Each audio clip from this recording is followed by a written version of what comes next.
staying with the Madlanga Commission of Inquiry, let's bring in SABC News reporter Kani Mpanga, who is at the commission for us. A very good afternoon to you, Kani.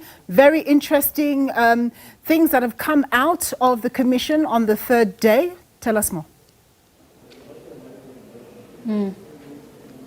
Indeed, good afternoon to you, Nombu, and to the viewers at home. A lot to unpack from the third day of Lieutenant General Mkhwanazi's testimony, as he went into great deal about the alleged associate of the now suspended Police Minister Senzo Mchunu, that is Brown Mkhwanazi, and then, of course, went into detail about the alleged political interference in the work of the criminal justice system, poking at ministers, former ministers, and of course also entering into the judiciary as far as magistrates are concerned. I think where we can start is where Brown Mkhwanazi is, where he made the allegation that this is a person, or rather he painted a picture that this is a person that allegedly enjoys influence, connectivity, deep connectivity and proximity within SAPS. We see that he had taken the messages that they have gotten from Vusumuzi Kat Matlala, who is one of the individuals that Mkhwanazi has identified as an alleged drug cartel member, has taken those WhatsApps from the phone that were retrieved during the investigation of the PKTT, that is the Political Killings Task Team, and has uncovered messages that show the kind of deep connections that this Brown Mkhwanazi enjoys within the South African police services. There's a message even that Brown Mkhwanazi had sent to Vusumuzi Kat Matlala to inform him that the task team that had gone to his home to conduct a search, or ask some questions rather, that they were going to be disbanded. This means that this ordinary person who was not a member of the South African police services knew the information about the disbandment of the PKTT before Mkhwanazi himself had learned of that particular information, meaning that this is someone who has quite close proximity to SAPS, has access to confidential internal documents of SAPS, and is believed to be an alleged close associate of the police minister, or suspended police minister Senzo Mchunu, but in the same breath enjoys close links with these alleged drug cartel members. And that all links to this pattern that he deliberately is intentionally trying to show the commission, that is focused towards one goal, which is ensuring that this investigation that spilled over into Gauteng, into those drug cartel operations, does not thrive. But to elaborate further, I am joined by political analyst Lukona, who has been following this particular portion quite extensively, and it's quite interesting to see how Brown Mkhwanazi really enjoyed, unprecedented access. Well, that's what it appears like from the evidence brought by Mkhwanazi to the police minister, the now suspended police minister, and then of course in the same breath to very dodgy individuals that have been linked to this drug cartel that this team is working quite hard and efficiently to eliminate from the Gauteng province. No, absolutely, and good afternoon, Kenny, to you and your viewers. Brown Mkhwanazi seems to really have good access to the Minister of Police, Senzo Mchunu. I don't know if he's suspended. I don't know if a minister can be suspended, but that's a story for another day. Yeah. And it does seem that Mkhwanazi has really downloaded quite efficiently some of the communication between him and Vusumuzi Kat Matlala, because he even talks about a message that says, "Today is D-Day." Yes. You don't have, stand back, don't worry, and that is the reference to the 31 December 2024 letter that would have been written to disestablish the Political Killings Task Team. Of course, as Mkhwanazi puts it, he says it was a missed target, because actually the real team that they ought to have disestablished is the GCI Ops, which is the Gauteng specific team on crime intelligence, particularly on organized crime and drug syndicate cartels. And he had just seconded members from KwaZulu-Natal to that team to help with the multidisciplinary kind of approach of how that team operates. So it's interesting, but also it tells you that politicians clearly have runners, and this is something that we have always suspected. And of course, Brown Mkhwanazi, Minister Senzo Mchunu will have to come before the commission and give their side of the story. Of course, the Second target didn't stop there. He continued to join the dots, stating that this crime intelligence unit was specifically focused on these drug cartels operating in the Gauteng province. He then zooms into a case that I think all South Africans were wondering about, which is the General Khumalo case, where he appeared in court over the appointment of an individual into intelligence.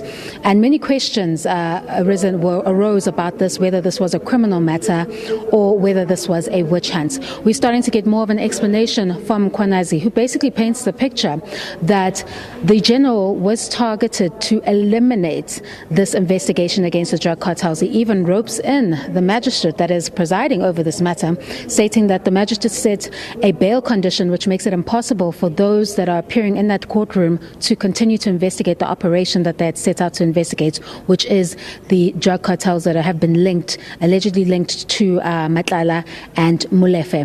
Again, roping in the judiciary as well as other key role players, state institutions and the criminal justice system in stopping this common goal, which he keeps reiterating, which is to stop the investigation that has spilled over into Gauteng about these drug cartel operations. No, without a doubt, him calling it a bizarre bail condition that was enforced, and then, of course, trying to demonstrate that when the CFO of the Crime Intelligence Unit appeared before a different magistrate, the bail conditions were quite different, to say that it's for the National Commissioner to impose whether or not people can be restricted to go to their places of work because of the investigations that are going on.